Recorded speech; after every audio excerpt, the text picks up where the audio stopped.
Alors salut, ça fait longtemps. Je fais cette vidéo pour donner un petit peu des nouvelles. Il y a quelqu'un dans les commentaires qui m'a demandé si j'avais fini ma petite pause de vidéo. Bon, en fait pas vraiment. Et en fait on dirait que comme je suis tellement naze pour faire mes mises au point de vidéo à chaque fois, pour rattraper ça, je vais vous emmener faire un petit tour dans le parc. Alors déjà, avant de commencer quoi que ce soit, je voulais vous remercier pour vos commentaires sur ma dernière vidéo. C'était super sympa de vous lire, d'avoir des encouragements, etc. Alors contrairement à ce que la majorité d'entre vous ont pensé, je vais très bien en fait. J'en ai un petit peu rajouté dans ma dernière vidéo parce que je trouvais ça marrant, mais en fait je suis la seule à avoir compris que j'en rajoutais. Donc tout le monde a cru que j'allais mal, mais non, pas du tout. On peut avoir des doutes et aller bien, on peut aussi avoir des doutes et aller mal, mais en l'occurrence je suis dans le premier cas, donc ça va très bien. Oui, alors comment j'avance sur les questions que je me posais? Eh bien je me les pose toujours.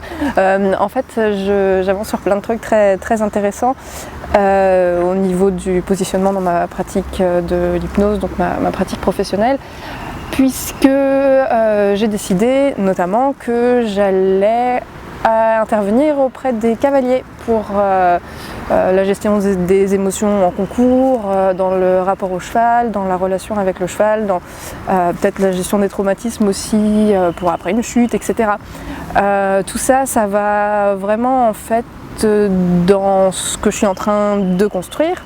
Ça va avec mon souhait d'intervenir dans la relation entre les humains et les animaux, avec notamment ma formation de comportementaliste, avec aussi tout ce qui peut se passer avec les chevaux qui sont des vrais miroirs émotionnels. Donc voilà, ça s'inscrit assez logiquement dans tout ça. Je ne sais pas pourquoi j'ai pas eu l'idée avant, mais bon, bref. Alors du coup, le souci c'est que je me disais, je vais trouver un positionnement pour ma pratique, et puis après ça ira tout seul avec le blog, je vais faire la même chose en fait. Bon, alors le truc c'est que si je commence à parler d'équitation ici, ça va pas intéresser grand monde, donc du coup, ce positionnement que je trouve dans ma pratique professionnelle, je peux pas vraiment le transposer ici. Donc pour les questions que je me posais par rapport au blog, ça nous fait un peu une belle jambe. Après, il y a plein d'autres choses que je trouve hyper importantes, qui me touchent et à propos desquelles j'ai envie de communiquer. C'est juste que pour l'instant, je sais pas trop comment faire ça. Ces choses-là, ça va être ce que moi je mets dans Super Pouvoir maintenant. En fait, ça va être la résilience, ça va être, ça pique par terre, ça va être l'authenticité, ça va être comment bien gérer ses relations affectives. Ça va être l'acceptation, j'en parlais un peu en début d'année, enfin toutes ces choses-là. Non, je fais pas Squeezie, non. Et voilà, je sais pas trop comment aborder ça, et du coup ça fait des mois que j'ai envie de vous envoyer un sondage en fait pour vous demander votre avis sur plein de choses. Je m'engage à le faire le 1er avril, voilà, il n'y a pas de blague là-dedans, mais comme ça au moins c'est une date proche et pas donc dans 10 ans, parce que j'arrête pas de repousser ce truc, et puis au moins je m'engage à le faire. Donc voilà, je peux plus reculer, je suis maintenant obligée de le faire, sinon je suis une dégonflée. Et voilà, en fait, à l'issue de ce sondage, on pourra un peu faire le point ensemble, comme ça je pourrais récolter vos avis de manière plus précise, et voilà, pour donner un peu une nouvelle direction au blog, je sais pas si nouvelle, mais donc ouais, on refera le point là-dessus. N'attendez pas trop mes vidéos pour le moment, même si j'ai des idées, je peux les faire. C'est vrai que je me suis vraiment déchargé une grosse pression en fait en arrêtant de faire un peu ces vidéos, parce que j'en faisais un peu toutes les semaines ou tous les 10 jours, et en fait quand on en a fini une, on pense vachement à la prochaine, ça prend pas mal de place en fait. Et c'est vrai que ça fait du bien de faire une pause, ça m'a montré que j'avais envie de faire un peu des vacances de tout aussi, donc j'ai pris quelques jours vraiment off, et pour faire des trucs que je fais jamais. Je vous encourage à le faire, même si c'est un jour ou deux, ça fait du bien. Mon truc préféré dans la vie, c'est ça. C'est les crosses de fougères. Alors c'est vrai qu'après, faire des vidéos de manière un peu sporadique comme ça, c'est un peu chiant, parce qu'on a tendance à vachement repousser. Et au moins, même si ça met la pression d'avoir des deadlines, au moins ça fait une régularité de publication et puis on bosse quoi. Et il y en a plein, c'est ma saison préférée. Il y a mon deuxième blog en plus que je mets enfin en place, ça y est c'est bon, j'ai publié ma première vidéo. Ouais, c'est un projet qui me tient vachement à cœur en fait, donc en lien avec les animaux et puis ça précise plus, ça engage plus mon énergie vers un truc qui me correspond encore mieux que ce que je fais maintenant, même si j'aime beaucoup ce que je fais maintenant. Et donc, vous pouvez aller voir cette première vidéo, j'ai résumé un livre, je me suis donné beaucoup de mal à résumer ce livre, enfin le comprendre tout court, il était un peu compliqué. Voilà, le lien est comme d'habitude dans la description, il y a un site, vous pouvez vous abonner, machin, il n'y a pas encore de petits bonus à télécharger, mais ça va venir. Donc oui, voilà, je manque pas d'idées, mais c'est vrai que c'est pas évident d'organiser tout ça, j'essaie de pas trop me disperser, mais même au seuil minimum, c'est un énorme effort pour moi. Il y a un petit garçon qui passe avec son tracteur. On va attendre. J'ai choisi le pire jour en fait pour filmer.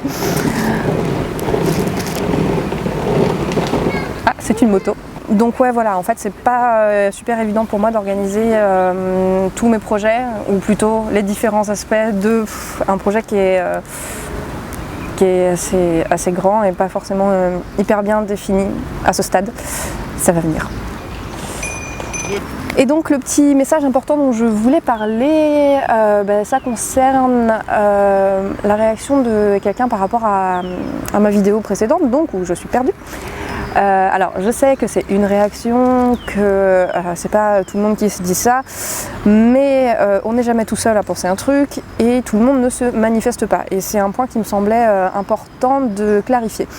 Donc brièvement en fait cette personne était déçue que j'en arrive là dans ma vie parce que quand même je présente des outils pour ne pas en arriver là, donc j'en déduis ne pas en arriver là dans les trucs de doute ou un peu de moments où on a un petit peu moins le moral pour n'importe quelle raison. Alors il n'y a rien, mais rien du tout, que ce soit l'hypnose, l'auto-hypnose, la méditation, l'EFT, les affirmations, les visualisations, les machins, je reviendrai plus en détail là-dessus dans peut-être une autre vidéo. Il n'y a rien de tout ça qui va vous permettre de passer au-dessus de la vie. La vie c'est tout, et si vous n'acceptez pas ça, que dans la vie il y a des joies, il y a des tristesses, il y a des bonnes surprises, des mauvaises surprises, il y a des doutes, il y a des moments de certitude, etc. Il y a vraiment de tout. Si vous n'acceptez pas ça et que vous comptez sur des outils pour éviter de passer par là, vous allez vous rajouter des problèmes, parce que vont s'ajouter après l'échec, le découragement, l'impatience, etc. Alors que ce sont des trucs mais complètement normaux. On est tous humains, tout ça, ça fait partie de la vie, et donc voilà. Pour moi, les super pouvoirs, si on doit utiliser ce mot-là parce que c'est mon nom de blog, c'est pas passer au-dessus de ça, c'est pas passer au-dessus des doutes, des tristesses, etc., des colères, de tout ce qu'on veut. C'est comment les intégrer, en fait, c'est comment les laisser passer. Donc déjà, la première étape pour que les choses se passent bien, ou en tout cas mieux, ça commence par accepter que, en fait, on n'y échappe pas. Après, la question, ça va être quel impact ça a sur vous, sur les différents domaines de votre vie, sur vos relations, combien de temps ça dure, est-ce que si vous n'êtes pas bien, est-ce que vous n'êtes pas bien pendant 5 jours, ou 1 heure, ou 3 semaines, ou 4 ans. Donc c'est là en fait que ces outils-là, ils vont pouvoir vous aider à accélérer certains processus, ou à en guérir d'autres qui ralentissent, ou qui empirent, ou je sais pas. C'est clair ce que je dis là.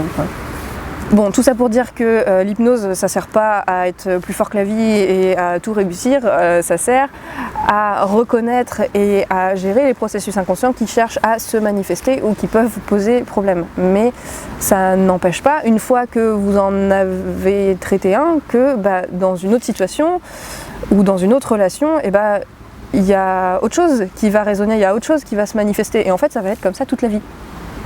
Quand vous vous occupez d'un truc qui vous pose problème à un moment donné, dans une situation donnée, une fois que vous en avez fini avec ça, il y en a un autre qui vient vous dire qu'il a besoin de votre attention.